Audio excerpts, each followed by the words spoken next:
Gridlock in Washington has hit near epidemic levels. Compromise, it's become a dirty word on the hard right to such an extent that trying to do simple things like pass a budget or raise the debt ceiling wind up spiraling into full-throated crises.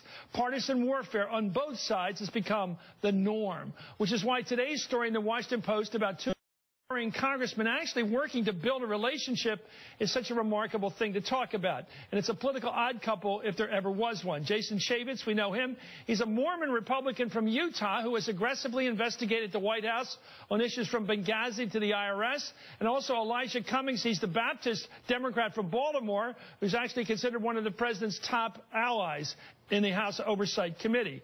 Chaffetz recently spent a day with Cummings touring his district in Maryland and speaking to his constituents, a place where President Obama dominated with 75% of the vote. As the Washington Post reports, in a Washington fully engulfed in partisan warfare, the Chaffetz-Cummings buddy day, at least a day, was an anomalous throwback to a time when members of Congress of different political parties not only spent time together off the clock, but generally liked one another. Well, U.S. Congressman Elijah Cummings and Jason Chaffetz join us right now. You are smiling, Congressman Cummings. What did I overstate there? Did I overstate this relationship or what? No, you didn't. Chaffetz and I had a wonderful outing here in Baltimore, and he had an opportunity, Chris, to meet my constituents. And I often say that, I don't worry so much about who I'm fighting against. I worry about what I'm fighting for. And I wanted him to see the people that I fight for every day. And I think, and he'll tell you that it got kind of emotional at times when he had a chance to listen to young fathers who were struggling, trying to be better fathers, and minority business people and seniors who told us that the only money that they have is what they get from Social Security, and basically begging us not to reduce their Social Security. I mean, for him to get to hear that, to take the time to even do that, I really appreciated it, and I think he got a lot out of it. Congressman Chaffetz, we've all taken Amtrak and driven by some of the poor neighborhoods of Baltimore where you have the row houses, Now, you went and visited those people. What did you learn? I gotta tell you, when we sat for an hour with 12 AIDS patients and what they're going through and the heartache that they're going through, the urban center that we visited, that was very different for me, and I'm glad to go there. And I wouldn't have happened if I wasn't invited by Congressman Cummings. So we had talked about Provo and Baltimore probably being polar opposites, and we have a lot in common, but on the other hand, they're dealing with some things there in Maryland that we don't deal with as in great numbers as we do in Utah, and vice versa. We got a lot of issues out here, and he's agreed to come out to Utah, and I'm anxious to show him what we're up against and what our constituents want in Utah. So are you going to go out there during snow season and go to Sundance and places like that, Congressman? No. I'm gonna go in the next few months. And whatever he wants me to see, I want to see it. I want to, Chris, I think the Americans are tired of dysfunction and tired of distraction. And they really do want us to work together. And they don't want the norm to be that we don't resolve problems.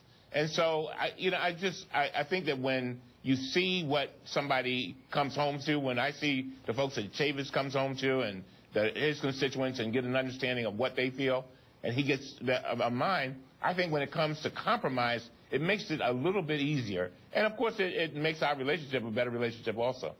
Where's the area for compromise, Congressman Cummings? Where do you see it that's not being realized? Because if both parties don't agree on something like the need to cut deficit spending and government overall spending, because the Democrats are more progressive on spending, they think it helps the economy. Republicans think there's something morally wrong about deficits. It's just that example. How do you find a compromise? Well, I think for example, we had some young folks who, we have a program here in Baltimore that has taken young people, worked with them, people who may have had difficulties in their lives, and now bringing them back together so that they can pay their child support, so they can get a job, pay their child support. And they came up with innovative strategies by which it was a win-win situation. Right now, those people are being, their driver's license are being taken from them and things of that nature because they don't pay child support. Well, they've come up with a way to make that happen. And I think Jason, as he listened to them, he had to agree with me. It made sense what they were trying to do. In other words, I think there are a lot of things that we are not doing from a very practical standpoint. Jason Chaffetz has been a leader with regard to prison reform and trying to find other ways instead of just imprisoning everybody, try to find ways to help people be productive. I think things like that. And I think there are a lot more things, too, by the way. Congressman Chaffetz, your thoughts on compromise. Where can you go that'll work? Well, look, we're about as conservative of a state. I have one of the most conservative districts in the country. But ultimately, the trick isn't to just continue to throw verbal bombs at each other. I'm pretty good at that. Others are pretty good at it. The real conservative, the real trick is find somebody who can convince Democrats and find that common ground and actually push something to the finish line. Because the best pieces of legislation, they're going to ultimately be bipartisan. That's the only way we're going to achieve something. And the only stuff that really endures is bipartisan. Let me ask you about Bob Bennett, your senior senator who got knocked up by Mike Lee. I don't know where you stood in that fight, but the bottom line is here's a guy who got in trouble for doing what you're doing in a specific way. Bob Bennett, your former senior senator, was out there, maybe not senior, but he was definitely one of the senators for a long time. He was dealing with Ron Wyden on trying to find a better health care solution than the president's. For that, he was bopped off by Mike Lee. I mean, aren't you worried by doing anything real that you're going to cost you your seat? No, Any bipartisan effort? No, I got elected. I'm going to be here a limited amount of time.